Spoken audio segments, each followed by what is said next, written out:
Bismillahirrahmanirrahim. Assalamualaikum warahmatullahi wabarakatuh. Syukur alhamdulillah kita semua dapat memasuki bulan Ramadan 1443 Hijriah. Mari wujudkan rasa syukur kita dengan meningkatkan amal ibadah sesuai tuntunan Allah Subhanahu wa taala dan Rasulullah sallallahu alaihi wasallam. Jadikanlah Ramadan kali ini sebagai bulan kinerja dan jadikanlah Ramadan kali ini sebagai bulan prestasi untuk meraih derajat takwa. Tetaplah semangat meraih target dengan motivasi kerja ibadah. Semoga Allah Subhanahu wa taala memberikan kekuatan lahir dan batin untuk menunaikan ibadah dengan khusyuk dan bahagia. Marhaban ya Ramadan. Selamat menunaikan ibadah puasa.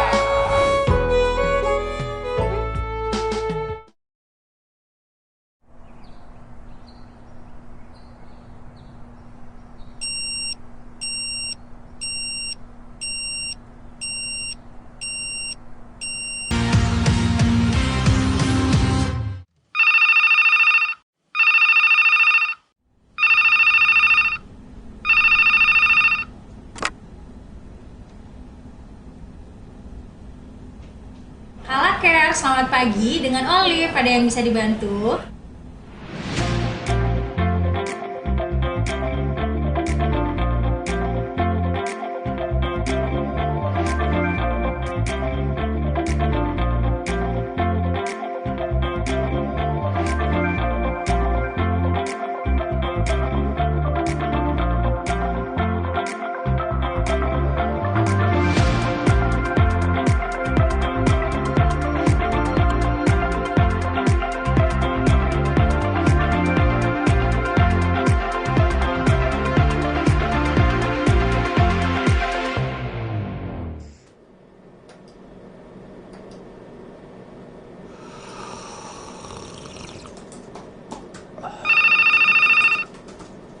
Kala Care, selamat siang. Dengan Danu ada yang bisa dibantu?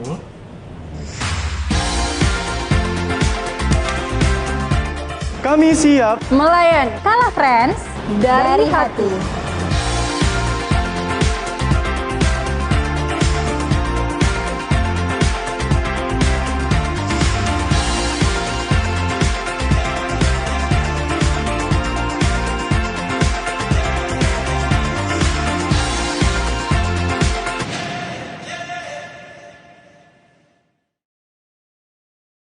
Assalamualaikum warahmatullahi wabarakatuh. Halo Tribuners, jumpa lagi bersama saya Kinan Aulia.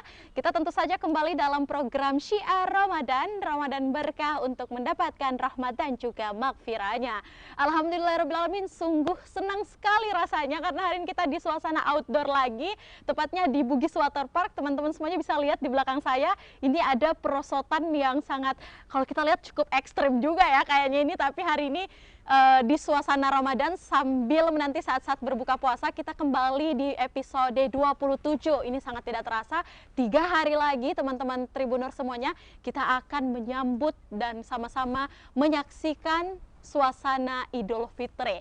Tapi untuk itu hari ini kita akan membahas satu tema, tentu saja bersama narasumber kita yang selalu setia, ada Ustadz Sabaruddin LC. Saya mau menyapa beliau dulu. Assalamualaikum warahmatullahi wabarakatuh. Selamat sore, Ustadz. Waalaikumsalam warahmatullahi wabarakatuh. Waduh, ini kita kalau merasakan suasana di sini rasanya ingin langsung menyaksikan ataupun juga merasakan suasana wahana yang ada di Bugis Water Park ya, Ustadz. Oke, kalau Ustadz ini setelah kita live di program Syiar Ramadan udah siapin baju buat ini nggak? Buat menikmati suasana Bugis Water Park? Insya Allah disediakan waktu setelah Lebaran. Oke, iya. Karena bersama dengan keluarga. Betul, sangat cocok ya Ustadz ya.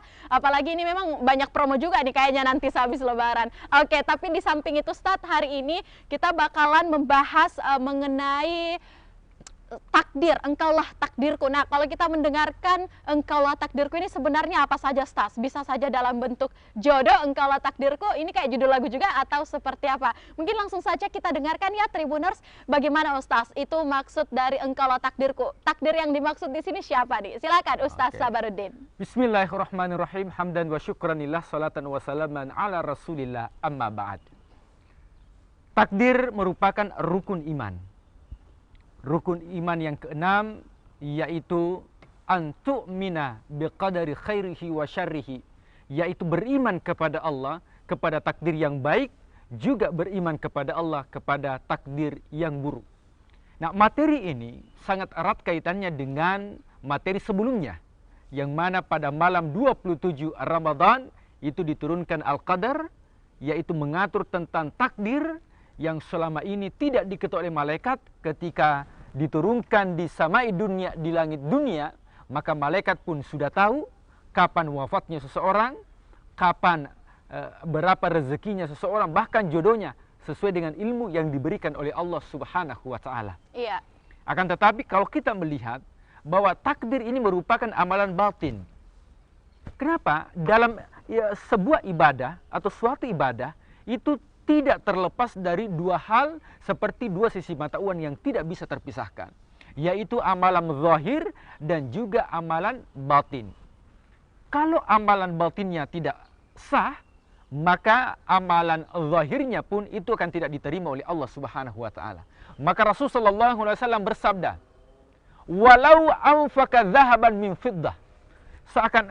Seandainya manusia dia berinfak zahaban emas, bahkan perak sebesar gunung Uhud, akan tetapi dia tidak menerima takdir dari Allah, maka itu akan sia-sia di sisi Allah Subhanahu wa Ta'ala. Hati-hati Tribuners yang sudah berkeluarga. Barangkali di awal tahun mengatakan dia cinta kepada pasangannya, betul tidak? Betul. Tapi ketika sudah ada pertengkaran, dia akan menyesal. Seandainya dulu saya tidak menikah dengan kamu. Ya. Maka ini hati-hati. Boleh jadi menghancurkan pahala-pahala dalam berkeluarga semenjak akan nikah sampai ucapan itu dikeluarkan. Oleh sebab itu, amalan batin dari dalam, amalan hati dan amalan batin, yaitu menerima takdir dari Allah Subhanahu wa Ta'ala. Bagaimana sih konsep takdir yang sebenarnya? Betul. Kalau kita melihat konsep takdir itu seperti seorang arsitek. Waduh, ya. Seorang arsitek itu sudah ada ilmunya sebelum membuat sesuatu. Maka ternyata takdir ini sudah ada di ilmunya Allah, yang tidak diketahui oleh makhluk manapun kecuali Allah. Jadi sudah ada di ilmunya Allah. Semua selain Allah itu sudah diketahui oleh Allah. Yang kedua, tahap yang kedua, kemudian turun menjadi Alkitabah dalam bentuk tulisan. Ma farratna fil kitabi min syai'. Allah tidak ma farratna fil kitab. Allah tidak melupakan sesuatu, semua tercatat di Lauhil Mahfuz. Maka sering kita dengar bahwa Lauhil Mahfuz, loh itu lembaran-lembaran mahfuz yang terjaga dalam bentuk tulisan, sebagaimana yang disabdakan Rasul sallallahu alaihi wasallam ketika makhluk yang pertama kali diciptakan oleh Allah adalah al-qalam, pena. Ya. Maka Allah mengatakan kepada pena, "Wahai pena, catat semua yang saya ingin takdirkan, catat semua." Ketika pena ini sudah mencatat semua takdir makhluk, maka Allah mengatakan, memerintahkan kepada pena, "Rufi'atil aqlam." Pena itu diangkat, wa jaffatis suhuf, dan suhuf juga itu kering. Itu yang berada di Lauhil Mahfuz. Ini tahap yang kedua. Dan ini tidak ada yang tahu, malaikat pun tidak ada yang tahu. Kemudian tahapan yang ketiga adalah al-masyiah. Al-masyiah itu ada kehendak. Jadi Allah berkehendak. Nah, kehendak Allah ini pertanyaannya, apakah kehendak Allah berkaitan dengan takdir yang baik atau juga berkaitan dengan takdir yang buruk? Kenapa? Siapa tahu ada orang yang tidak percaya kepada takdir yang buruk. Dia mengatakan bahwa kalau ada yang buruk-buruk itu datanya dari saya, itu bukan dari Allah. Ya. Nah, kita melihat bahwa kadang orang putus asa ketika melakukan sesuatu hal yang buruk. Padahal itu sebenarnya sudah ditentukan oleh Allah Subhanahu wa Ta'ala. Hanya saja kalau muncul pertanyaan, apakah Allah menghendaki keburukan? Maka jawabannya na'am, iya. Allah menghendaki keburukan, akan tetapi ada hikmah yang sangat besar di balik keburukan tersebut. Sehingga kita mengatakan bahwa ketika hal-hal yang baik, maka itu muradun lizati, itu sesuai dengan kehendak Allah. Iya. Apa itu sesuatu hal yang baik? Salat baik, ibadah baik, surga baik, malaikat baik, orang mukmin baik. Itu semua diciptakan oleh Allah. Akan tetapi ketika berkaitan dengan keburukan, maka Allah ciptakan muradun li dzati, karena ada sesuatu yang ingin diinginkan oleh Allah untuk hambanya. Contoh, Allah menciptakan neraka, itu buruk. Allah menciptakan kejahatan, itu buruk. Allah menciptakan syaitan, itu juga buruk. Akan tetapi ketika Allah menciptakan hal tersebut, ada yang ingin diinginkan oleh Allah, hikmah yang paling terbesar.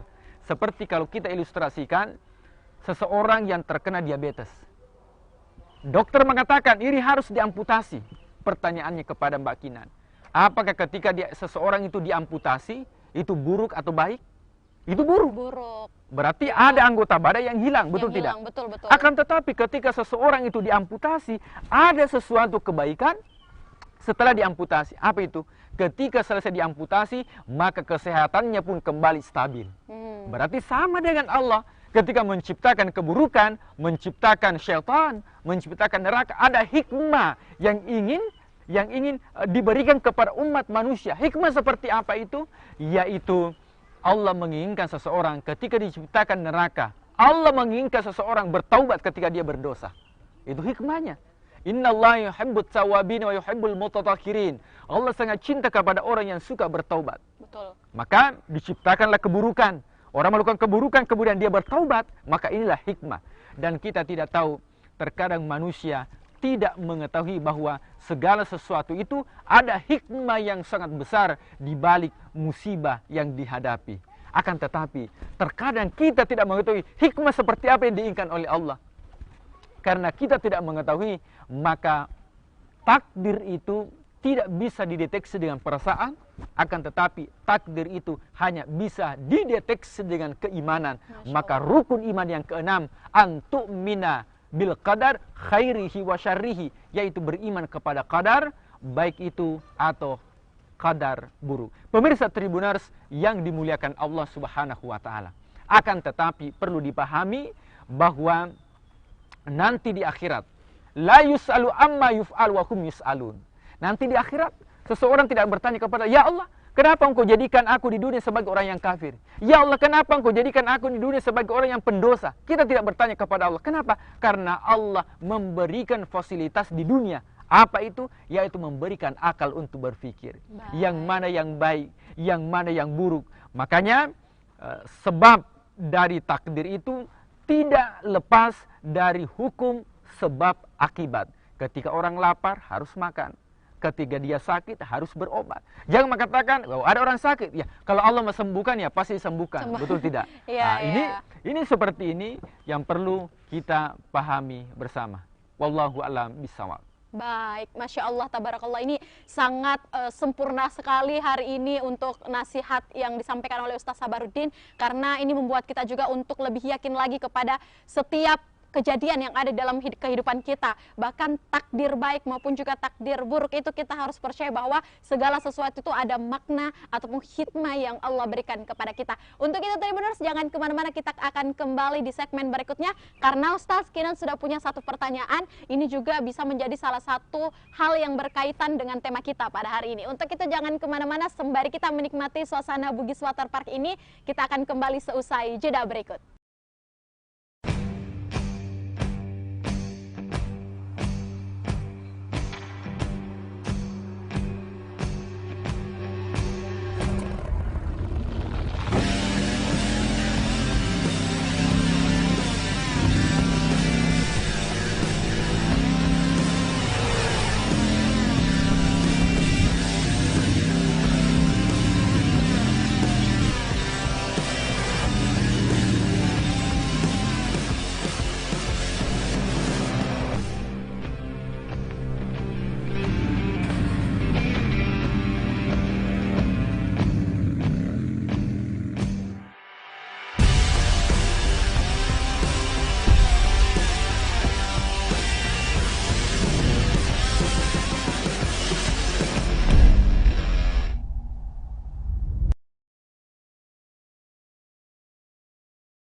Nah, terima kasih Tribuners, Anda masih setia mengikuti program Syiar Ramadan dan tentu saja hari ini kita masih berada di Bugis Waterpark. Ini sesaat lagi sudah azan maghrib di sore hari ini sembari menemani Tribuners untuk menantikan saat-saat berbuka puasa. Nah, sekarang kita sudah berada di spot lainnya. Ini saya kalau teman-teman lihat kita sudah duduk di tempat yang biasanya orang setelah renang biasanya nyantai di sini. Dan hari ini kita juga mau nyantai di sini sambil menanyakan pertanyaan yang berkaitan juga dengan tema kita pada hari ini. Baik, saya mau menyapa Ustaz Sabarudin dulu nih. Bagaimana Ustaz ini? Kalau kita lihat Ustaz nih makin semangat juga ya di segmen kedua ini. Iya. Apalagi karena ada dua kegembiraan. Iya. Ya ketika menjelang berbuka dan kegembiraan ketika bertemu dengan Allah.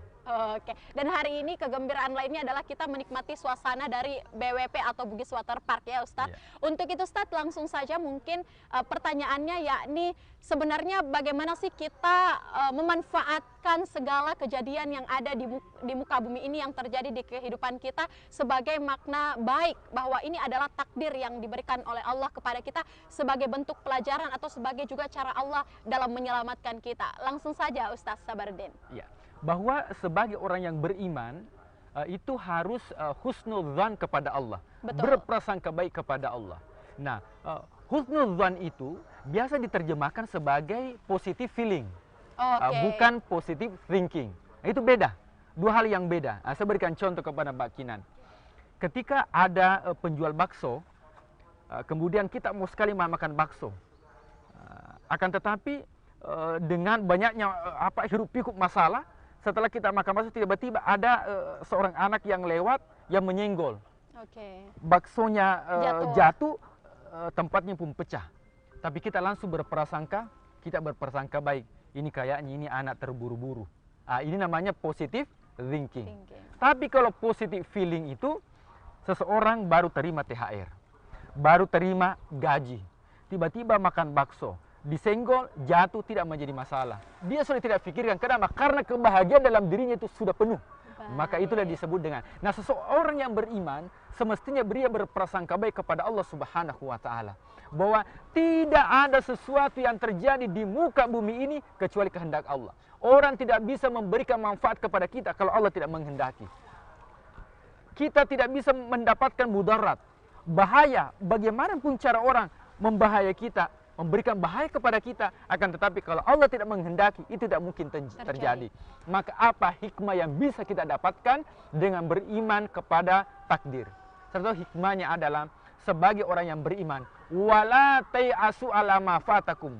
Kita tidak putus asa terhadap apa yang hilang. Terkadang ada orang yang berputus asa. Keluarganya meninggal dunia, seakan-akan dunia berserta isinya hilang. Kenapa? Karena dia tidak percaya dan maksimal takdir kepada Allah. Bahwa ketika orang percaya kepada takdir, ketika itu hilang, itu kembali kepada Allah, maka dia berprasangka baik bahwa datangnya dari Allah dan akan kembali kepada Allah. Kemudian yang kedua, wala tafrahu, dan tidak terlalu bergembira, berlebihan ketika mendapatkan sesuatu. Jadi pas dapatkan sesuatu, bergembiranya luar biasa. Sampai tertawa berbahak-bahak dan sebagainya. Betul. Ini dilarang dalam agama. Orang yang percaya kepada takdir, hilang sesuatu dianggap biasa, datang sesuatu pun dia bersyukur, tapi itu biasa-biasa saja. Nah, inilah hikmah yang terbesar ketika orang percaya kepada takdir. Nah, nanti insya Allah takdir itu bisa saja dirubah. Tapi takdir yang bisa dirubah adalah takdir yang diturunkan dari Lauhil Mahfuz ke samai dunia. Maka ketika orang perbanyak beribadah, perbanyak berdoa, maka insya Allah akan dirubah takdirnya. Ada sebuah kisah pada zaman Nabi Ibrahim. Ada seorang pemuda yang sudah diketahui oleh Nabi Ibrahim melalui Malakul Maut, bahwa ini pemuda ini 1 minggu setelah menikah wafat atau dicabut rohnya. Kebetulan Nabi Ibrahim dia tahu. Pemuda ini memberikan surat undangan kepada Nabi Ibrahim untuk menghadiri acara pernikahan. Nabi Ibrahim ini memberitahukan, artinya ketika saya beritahukan sebelum menikah, itu lebih baik dibandingkan nanti setelah menikah, karena pasti sedihnya itu lebih besar. Tapi Nabi Ibrahim dia tahan-tahan dulu. Dia ingin melihat bahwa sesuai dengan informasi dari Malakul Maut. Ternyata lambat laun berselang satu tahun, orang itu masih hidup. Berselang 10 tahun, orang itu masih hidup. Akhirnya Nabi Ibrahim prasarana, dia berkata, amalan apa yang engkau lakukan? Bukankah malaikat?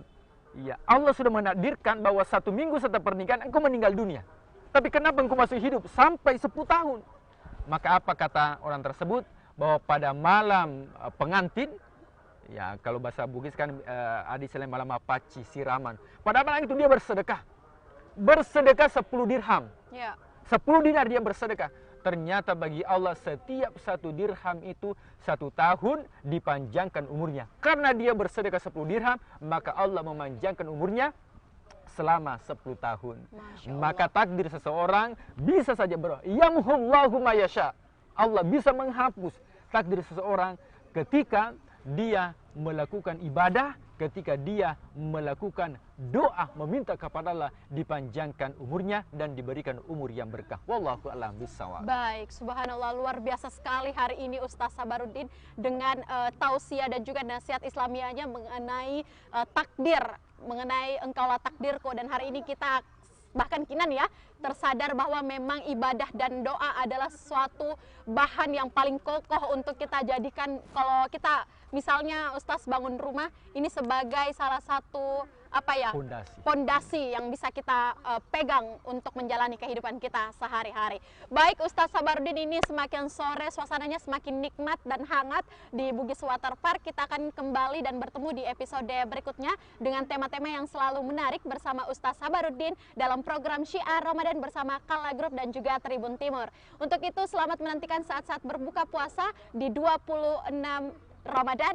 Saya Kinan Aulia mewakili kru dan narasumber yang bekerja pamit. Wassalamualaikum warahmatullahi wabarakatuh. Waalaikumsalam warahmatullahi wabarakatuh.